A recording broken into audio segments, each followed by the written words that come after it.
ada satu lembaran tahun baru. Jadi tahun baru kita ni tuan-tuan sekalian, tahun Hijrah, bukan tahun Masihi yang kita nak, yang kita ditipu oleh tiga agama tu. Agama Majusi, agama Nasara, lepas tu agama Yahudi. Kita tak nak jadi macam tu. Kita nak sambut tahun baru ni berpadanan dengan kemahuan dan kehendak Allah Subhanahu wa taala. Okey, jadi insya-Allah kita sambung pengajian kita akidah Ahlus Sunnah wal Jamaah mengenai beriman kepada kitab. Beriman kepada kitab. Sebelum ni kita tahu dah akan kitab Al-Quran, kitab Taurat, kitab Injil, kitab Zabur. Okey, kalau Al-Quran sinonim dengan kita, bagaimana dengan Taurat, bagaimana dengan Zabur, bagaimana dengan Injil? Kitab itu adalah kalam Allah Ta'ala. Itu yang kita pegang tu. Kitab itu adalah kalam Allah. Okay, boleh tak kita ikut? Tak boleh dah, sebab ada syariat baru. Kita kena ikut Al-Quran. Boleh tak kita kaji akan Taurat? Boleh. Bolehlah kita ambil pengajaran tentang apa yang ada pada Taurat, Injil dan Zabur? Boleh. Sebab boleh, itu adalah kalam Allah. Bahkan tuan-tuan sekalian, kitab itu adalah kitab yang Allah Ta'ala berikan kepada kaum sebelum ditutuskan Nabi Muhammad sallallahu alaihi wasallam. Jadi kita hari ini Allah Ta'ala bagi apa? Bagi Al-Quran. Jadi dalam bab akidah, kita nak bagi tahu bahawasanya kitab sebelum Al-Quran wajib kita imani. Lepas tu apabila datang Al-Quran, kita ikut akan apa yang terkandung di dalam Al-Quran berdasarkan apa yang disuruh oleh Allah, yang ditunjuk oleh Nabi Muhammad sallallahu alaihi wasallam. Tak boleh lari daripada itu, tuan-tuan. Hidup kita ni. Jadi hidup kita ni kena ketetapan kita, jazam kita pasti dan tetap bersandarkan dengan Al-Quran, lepas tu bersandarkan dengan hadis Rasulullah, lepas tu bersandarkan dengan ijma' ulama ataupun qiyas ulama. Jadi kita bersandarkan topik tu. Barulah kita nampak tujuan hidup ni. Hidup ni kalau kita tak nampak tujuan, dia takkan jadi apa? Takkan nampak mudarat, takkan nampak manfaat, itu tak nampak. Apabila kita tidak mengikuti kemahuan dan kehendak Allah Ta'ala. Jadi kalau kita ikut betul-betul kemahuan dan kehendak Allah, insya-Allah kita akan nampak kehidupan yang Allah Subhanahu wa Ta'ala mahukan. Apa erti kita hidup 60-70 tahun sampai kita neraka? Wa iyadzubillah. Apa erti benda tu? Cuba kita fikir sematang sehabis-habis. Apa guna kita hidup jikalau tempat kita neraka Allah? Sebab apa tempat kita neraka Allah? Sebab tidak mengikuti Al-Quran, sebab tidak mengikuti Rasul Allah Ta'ala, sebab tidak mengikuti akan ulama-ulama yang muktabar, cara hidup sirah Rasulullah, sirah surah sarirah, sirah perjalanan hidup Nabi, surah pemakaian Nabi harian, apa yang Nabi buat, sarirah fikir Nabi sallallahu alaihi wasallam. Jadi benda tu kita nak terapkan di dalam kehidupan kita. Jadi dengan adanya Al-Quran, dengan adanya kitab-kitab yang terdahulu, dapat kita lihat bagaimana umat-umat terdahulu ataupun umat-umat purbakala yang Allah Subhanahu wa Ta'ala ceritakan kembali di dalam Al-Quran untuk memberi kita sedar, untuk bagi tahu kita tuan-tuan sekalian, ini contoh orang yang beriman, orang yang beramal saleh, aku bagi. Orang yang melawan, orang yang melakukan maksiat, aku bagi juga. Jadi kita umat Muhammad ni sebenarnya beruntunglah, sebab Allah Ta'ala dah cerita dalam Al-Quran apa yang berlaku sebelum kita ada, sebelum adanya Al-Quran. Jadi sebenarnya umat Muhammad ni beruntung sangat-sangat. Beruntung sangat-sangat tuan-tuan sekalian. Apabila kita tak ngaji, kita tak belajar, kita tak nampaklah keberuntungan tu. Kita asyik-asyik kita mengeluh, asyik-asyik kita begitu payah nak hidup cara Islam, payah kita nak pergi ke arah kejayaan, hayya 'alal falah, payah kita nampak akan kejayaan. Sebenarnya benda tu Allah Ta'ala dah cerita dalam Al-Quran. Kita tinggal kita guna pakai, lepas tu kita jalankan perjalanan kemahuan dan kehendak Allah Subhanahu wa Ta'ala. Jadi kitab ni tuan-tuan sekalian dalil, petunjuk kita supaya kita tidak pergi ke arah yang tidak baik. Kita nak sambut awal Muharram ni, kita nak sambut tahun Hijrah, kita kena azam betul-betul, pasti dan tetap dalam hati kita yang kita buat ni tuan-tuan sekalian semata-mata kerana Allah Subhanahu wa Ta'ala. Alhamdulillah kita hari ni ada kitab-kitab yang Allah Ta'ala bagi supaya kita boleh ikut kitab tu. Jangan melawan jadi masalah. Tak jadilah akan apa kemahuan dan kehendak Allah yang kita nak jalankan. Baik, kita sambung muka surat 181. 181 tajuk baru itulah, kitab-kitab yang wajib kita ketahui. Ustaz rasa tuan-tuan pun dah tahu dah kitab-kitab yang wajib kita ketahui dah 4 yang kita bahaskan sebelum ni. Nah, yang pertama kitab Taurat, lepas itu kitab Injil, kitab Zabur dan kitab Al-Quran. Cuma ulang baliklah. Kalau Taurat itu Allah Ta'ala turunkan kepada puak-puak Yahudi ataupun Bani Israel. Lepas itu Injil diturunkan kepada Bani Israel juga, ataupun diberi nama akan Nasirah ataupun Nasara. Nasara adalah orang kampung Nabi Allah Isa. Sebab kampung Nabi Allah Isa nama dia Nasirah. Jadi panggil Nasara. Lepas tu kitab Zabur diturunkan kepada Nabi Allah Daud alaihissalam. Lepas tu Al-Quran, Taurat, Injil itu silap. Taurat, Injil, Zabur Bani Israel. Bani Israel. Dan Al-Quran adalah orang Arab lah, sebab Nabi kita adalah keturunan Arab. Bahasanya dalam bahasa Ibrani, Injil dalam bahasa Syriani, Zabur dalam bahasa Ibrani juga, ataupun dalam bahasa Qibti, dan Al-Quran dalam bahasa Arab. Okey, ini jelas kita kena tahu secara tafsil satu persatu. Okey, Ustaz Tauhid pergi perenggan kedua. Sehubungan dengan ini, selain daripada 4 kitab yang terbesar itu, wajib juga bagi orang-orang yang mukhallaf tadi mengetahui beberapa kitab yang kecil-kecil, jalan ijmal secara borong. Kitab-kitab tersebut dinamakan suhuf ataupun rasail, iaitu beberapa lembaran muka surat. Ada satu lagi kitab kecil, nama dia suhuf ataupun rasail. Suhuf ni tuan-tuan sekalian, dia lembaran-lembaran.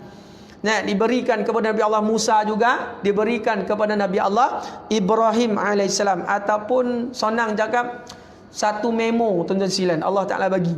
Ini perintah aku, ini larangan aku, Allah Taala bagi melalui suhuf. Kalau Al-Quran, Taurat, Injil ni kitab besar.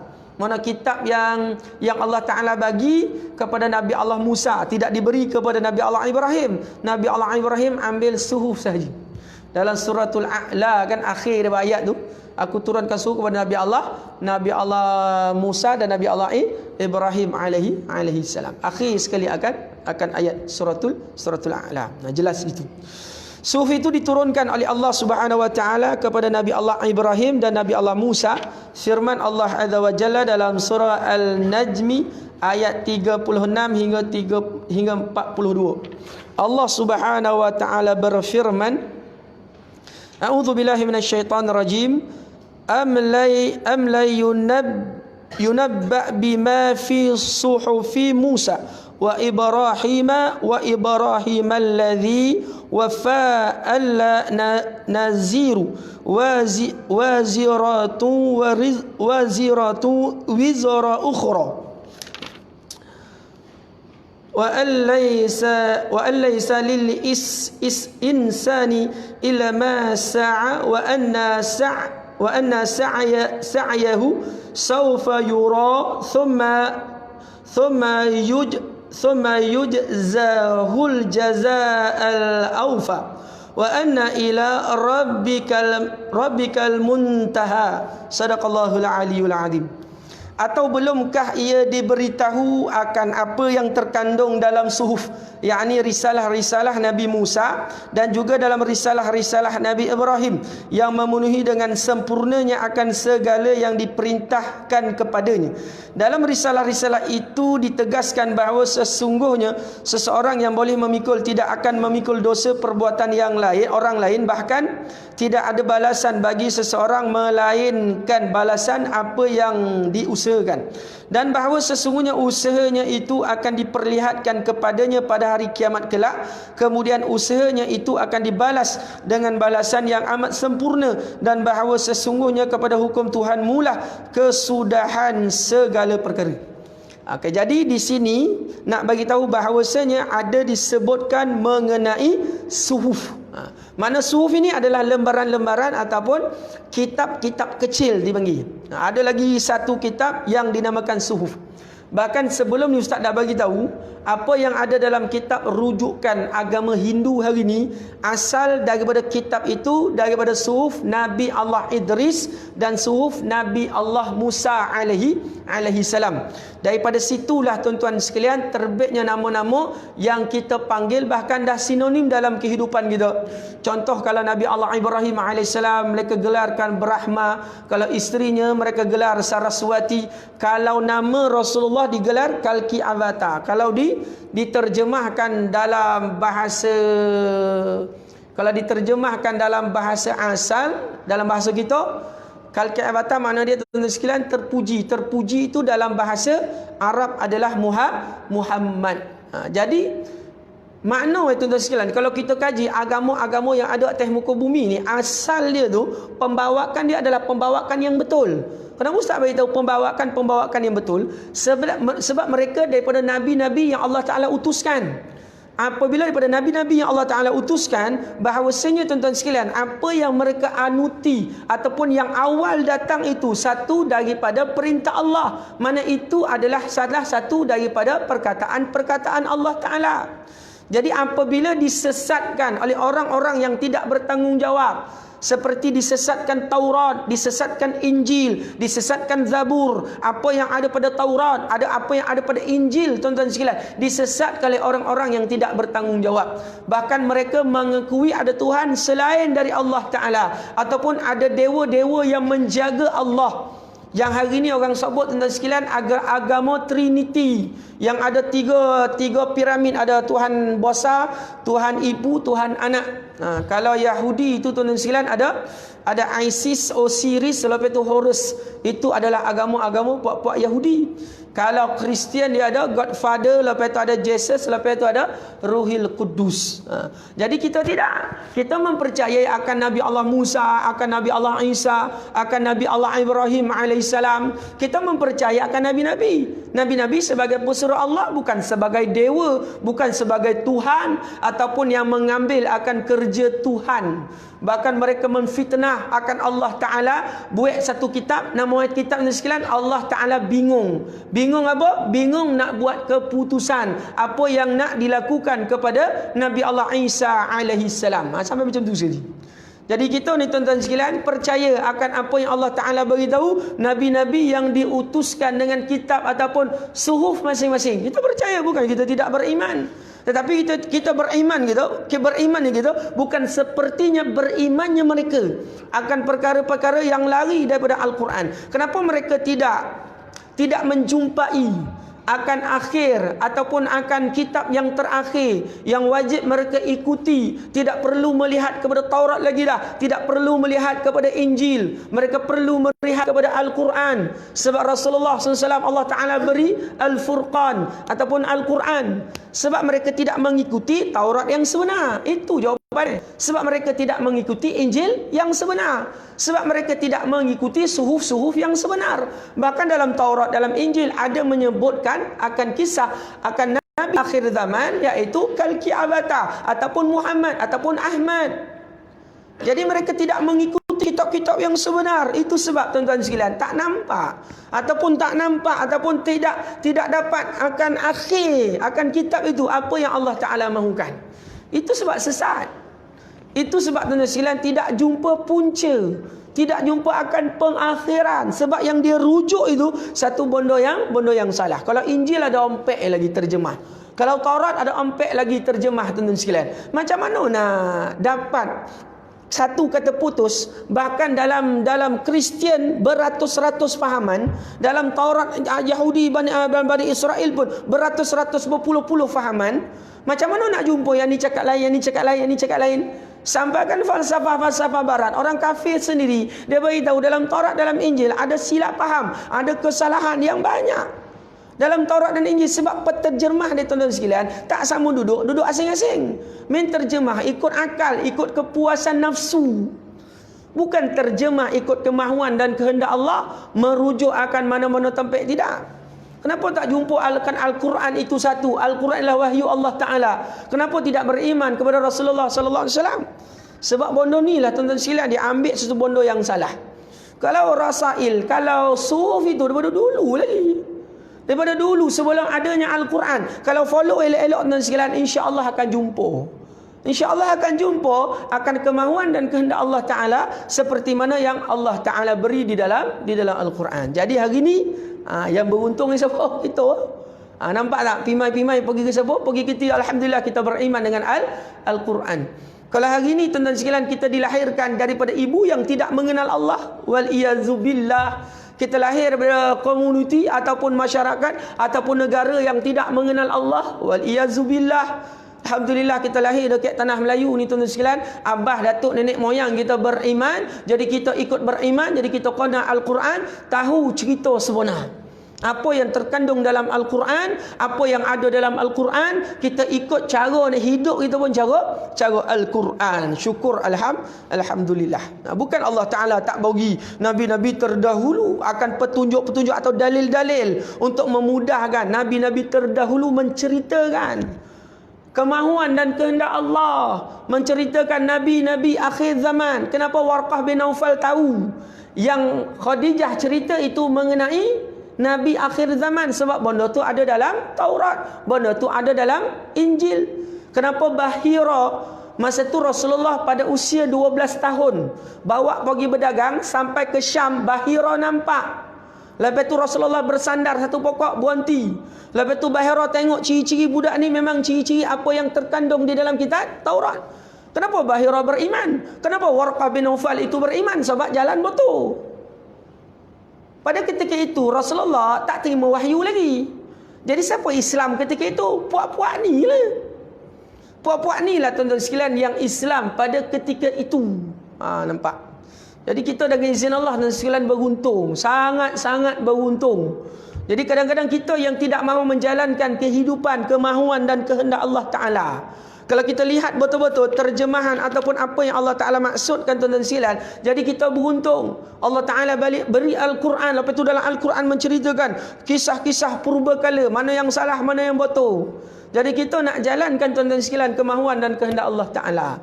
Jadi benda ni, apa yang kita belajar, seperti mana yang kita posan dulu-dulu, kita kena masukkan di dalam kehidupan. Kalau kita tidak masukkan di dalam kehidupan, apa yang kita bincangkan, kita tak akan nampak manfaat dia. Kita tak akan nampak syukurnya kita akan agama yang kita beroleh hari ini. Alhamdulillah. Kalau kita masukkan di dalam kehidupan ini, ibu ayah sekalian, yang kadang-kadang kita rasa malu dengan Islam itu. Masalah kita yang salah sebenarnya. Kita rasa malu dengan Islam hari ini sebab perangai orang Islam itu tidak mencerminkan Islam itu baik. Dalam komuniti yang kecil pun boleh bergaduh. Dalam surau, komuniti pun macam ni, itu pun boleh bodoh, berobok-obok jawatan, boleh berembat sana sini tuan-tuan sekalian. Itu pun yang membuatkan nampak imej Islam itu tak baik. Sebenarnya Islam itu inna dina indallahil Islam. Jadi kita pandang dari konsep imej itu, kita pandang dari konsep orang yang amal Islam, kita nampak jadi tak cantik. Kita malu nak pakaikan sunnah.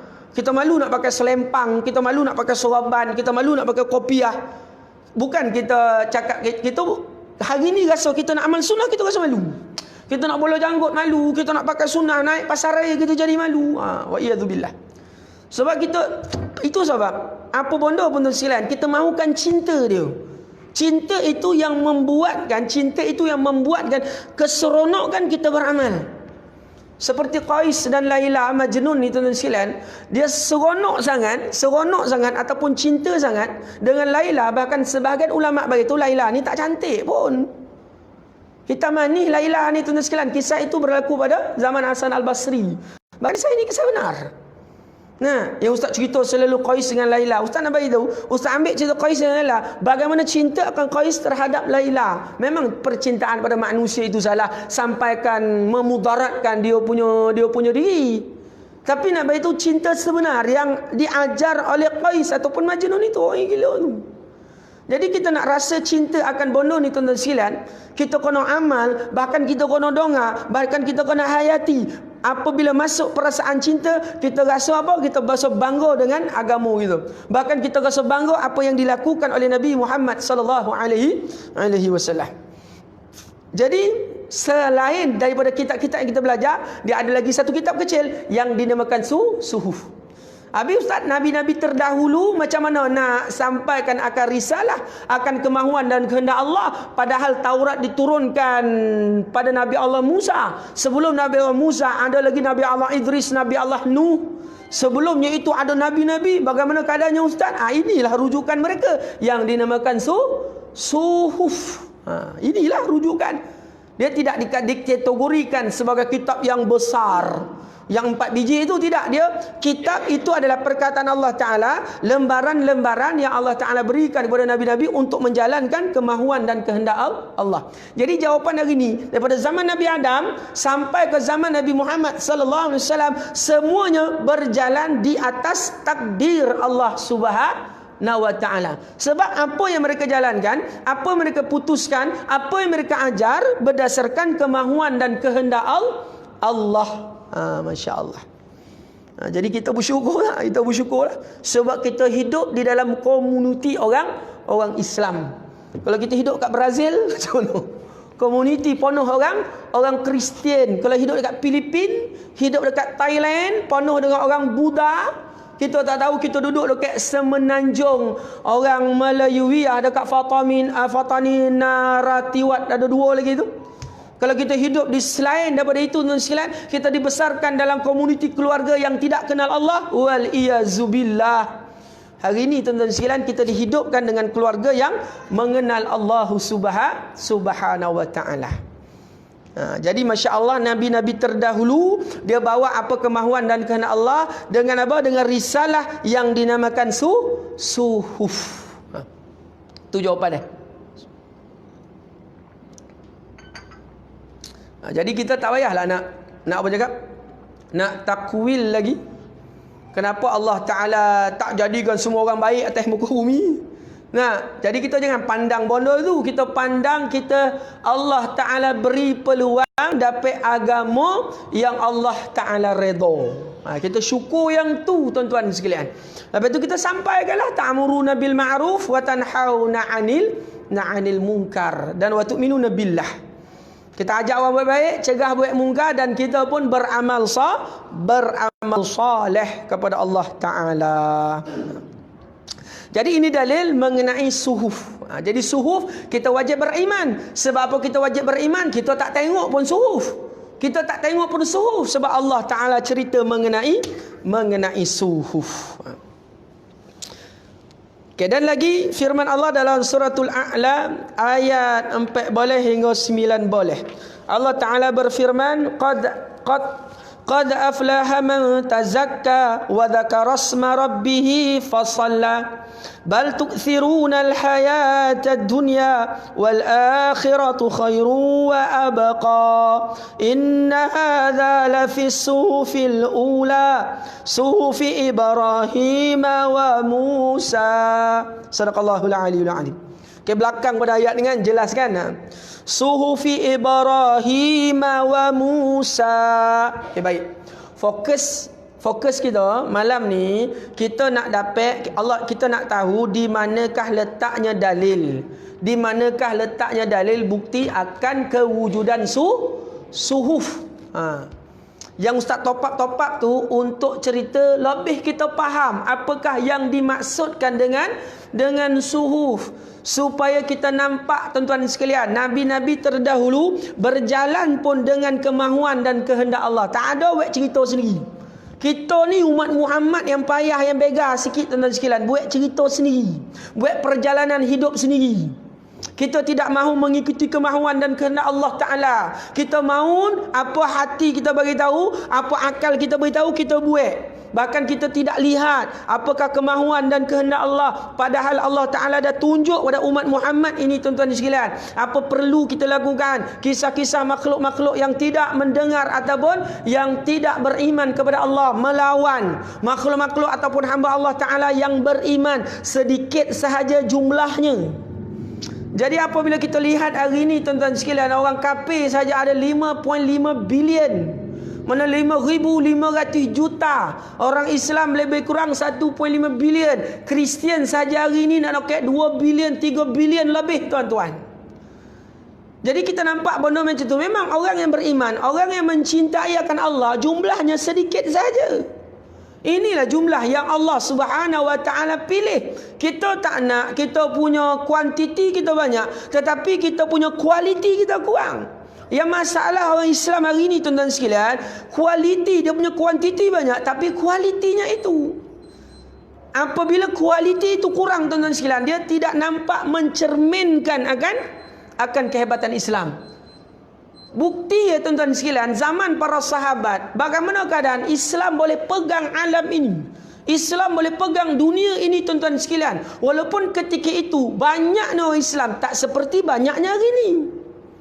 Seperti zaman Umar Al-Khattab menitik beratkan mengenai perjalanan kisah hidup yang diambil daripada Rasulullah, sampaikan orang-orang luar ni tak berani nak jajahkan kota Madinah. Akan orang Islam masuk sahaja tuan-tuan sekalian, memang mereka akan kalah. Sebab apa? Kualiti pada ketika itu. Peperangan-peperangan yang berlaku, peperangan-peperangan sepertinya Badar, sepertinya Uhud, sepertinya Ghazwah di Muktah. Orang Islam lebih kurang 30,000 orang. Orang tentera-tentera bukan Islam ni tuan-tuan sekalian, orang Yahudi kafir ni tuan-tuan sekalian, lebih kurang 300,000. Apabila bertempur tuan-tuan sekalian, musuh nampak orang Islam bagaikan singa lapar. Singa lapar macam mana tuan-tuan sekalian? Hati, jasadnya, rohnya tuan-tuan sekalian, hatinya keseluruhannya diserahkan kepada Allah Subhanahu wa taala. Jadi poin yang penting yang kita nak ambil dalam perbahasan kita mengenai kitab selain Al-Quran yang dinamakan suhuf, kita nak lihat bagaimana Allah Ta'ala tuan-tuan sekalian sayang sangat kepada umat Muhammad, menceritakan tuan-tuan sekalian kisah-kisah yang terjadi kepada kaum ataupun makhluk ataupun orang yang purbakala yang hidup, untuk kita ambil tauladan dan pedoman. Nah itu dah. Itu yang kita nak bawa di dalam kehidupan. Jadi iman, akidah kita percaya akan suhuf, percaya akan Taurat, Injil dan Zabur, walaupun kita tak tengok. Kita tak tengok pun manuskrip tuan-tuan sekalian. Kita tak tengok pun lembaran. Tetapi apabila ada dalam Al-Quran, Al-Quran menyebut akan adanya makhluk ini, jadi wajiblah kita mempercayai akan suhuf.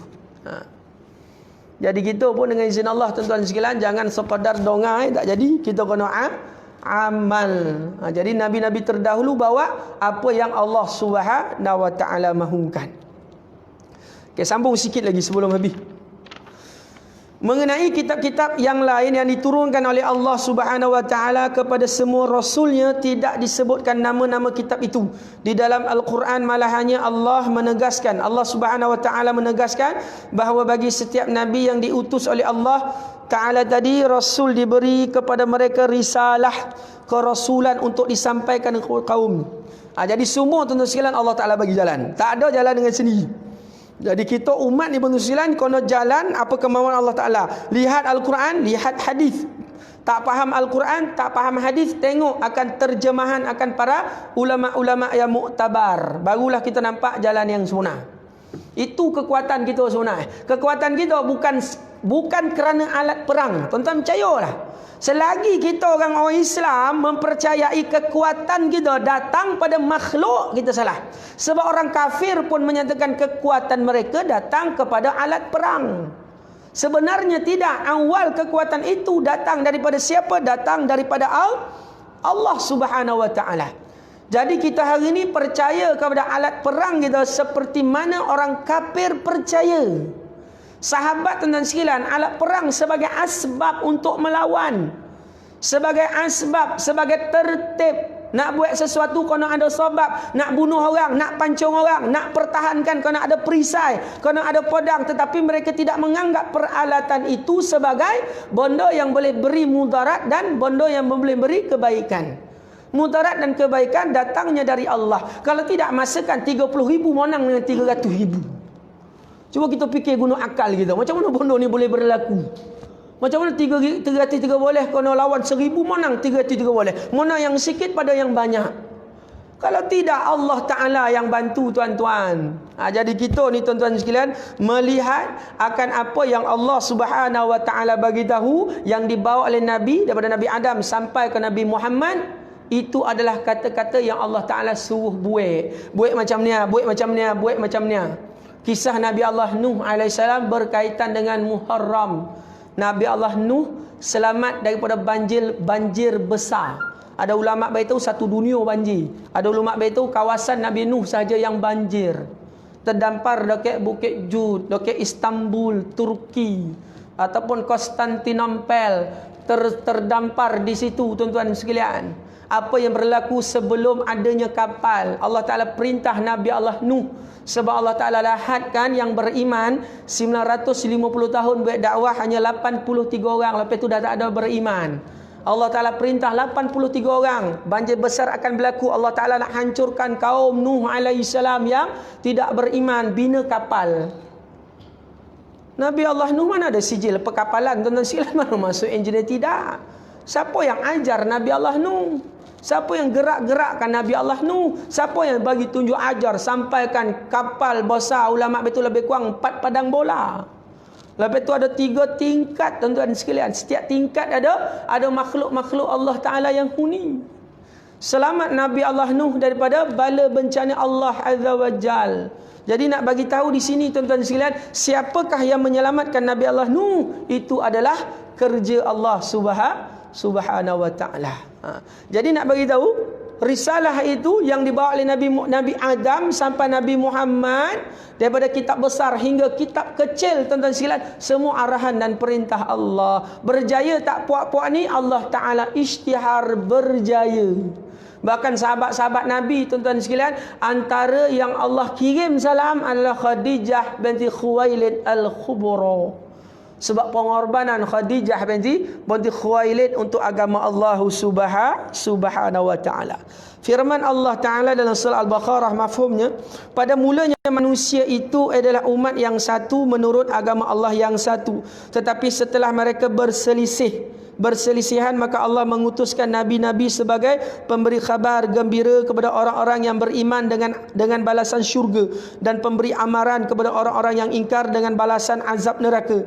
Dan Allah menurunkan bersama-sama nabi-nabi itu kitab-kitab suci yang mengandungi keterangan dan yang benar. Jadi Allah Ta'ala utus bagi jawatan ni tuan-tuan sekalian daripada Luh Mahfuz. Lepas tu Allah Ta'ala bagi kitab-kitab suci. Manual tu Allah Ta'ala bagi. Kalau tak ada manual tuan-tuan sekalian, apa yang Nabi nak lakukan? Apakah benda yang nak disampaikan kalau tak ada manual? Masalah kita orang Melayu Islam ni tak nampak lagi manual kita adalah Al-Quran.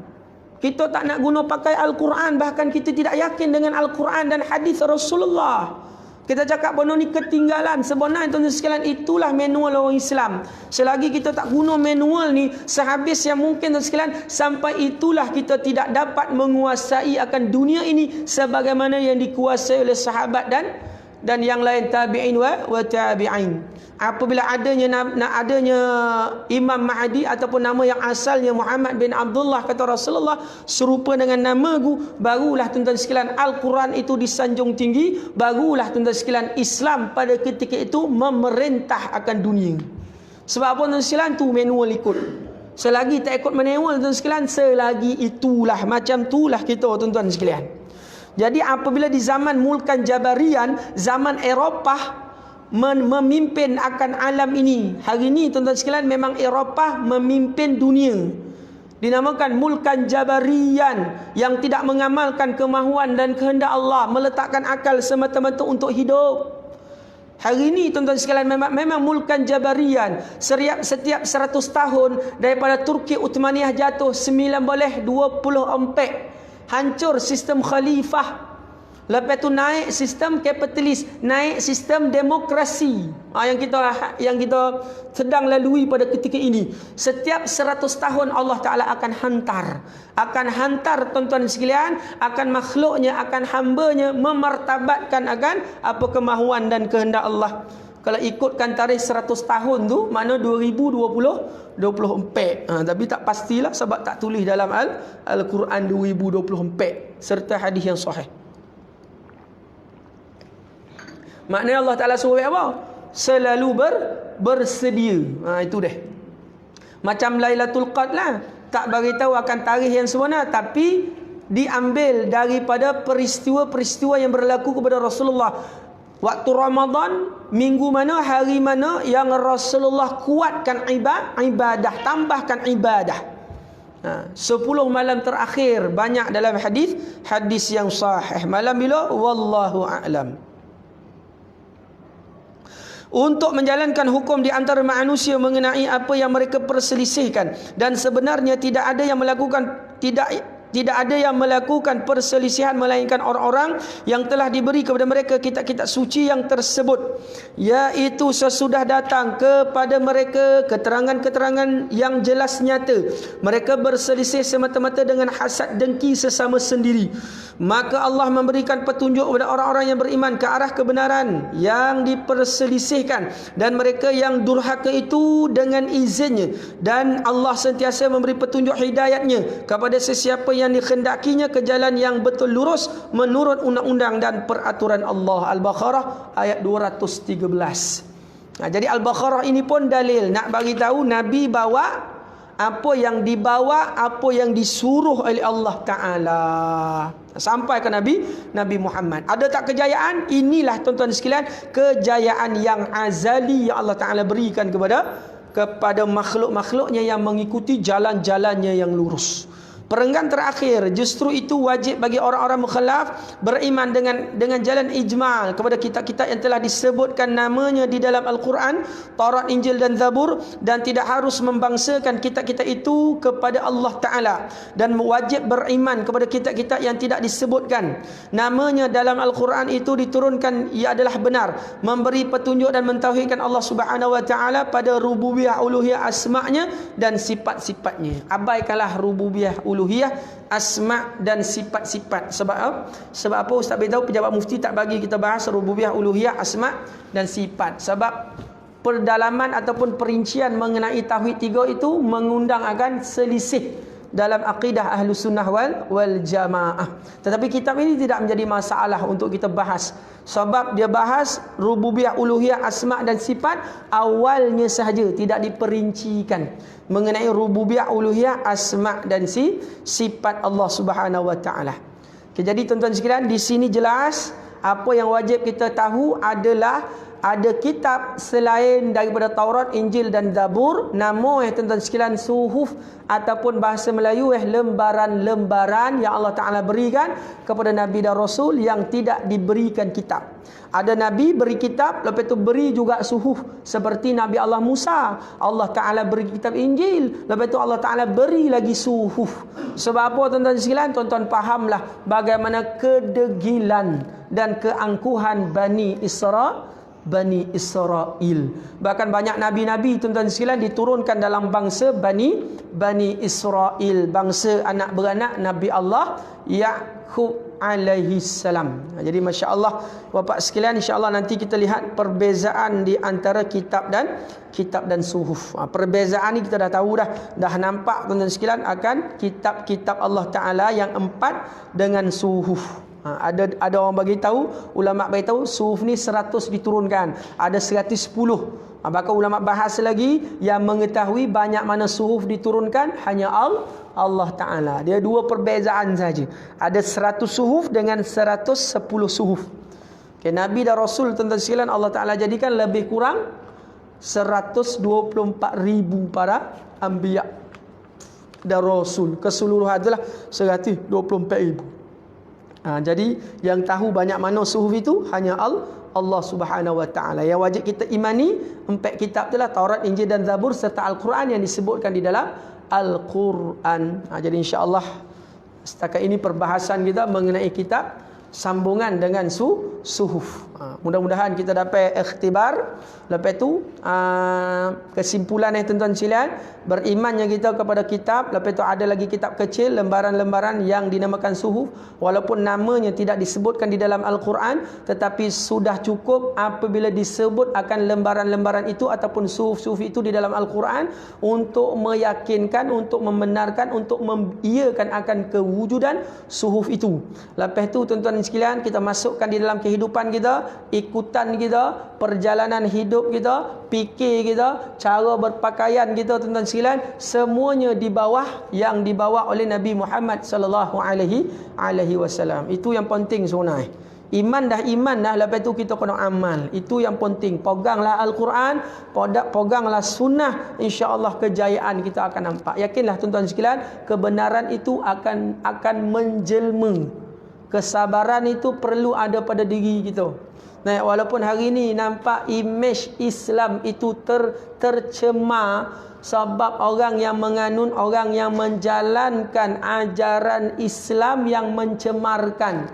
Bukan Islam itu. Maka berbanggalah dengan agama kita, berbanggalah dengan sunnah Nabi Muhammad sallallahu alaihi wasallam, berbanggalah dengan Al-Quran, berbanggalah dengan hadis Nabi Muhammad, berbanggalah dengan ulama-ulama kita yang mendukung, yang mengajar kita apa erti Al-Quran, apa erti hadis Rasulullah. InsyaAllah deh, jangan kita malu tuan-tuan sekalian. Kita kena bangga sebab Allah Ta'ala pilih kita sebagai khairu ummah. Nak jadi khairu ummah, ta'muruna bil ma'ruf wa tanhauna 'anil munkar. Kata Umar Al-Khattab, khairu ummah ini sebaik-baik ummah untuk sahabat-sahabat. Ayat tu, kuntum khairu ummah. Nak jadi khairu ummah, kena lakukan apa yang dilakukan oleh orang yang telah berjaya. Siapa? Sahabat Nabi Muhammad sallallahu alaihi wasallam. Sekian saja aku liqauli hadza, astaghfirullah wa lakum. Assalamualaikum warahmatullahi taala wabarakatuh. Wallahu a'lam.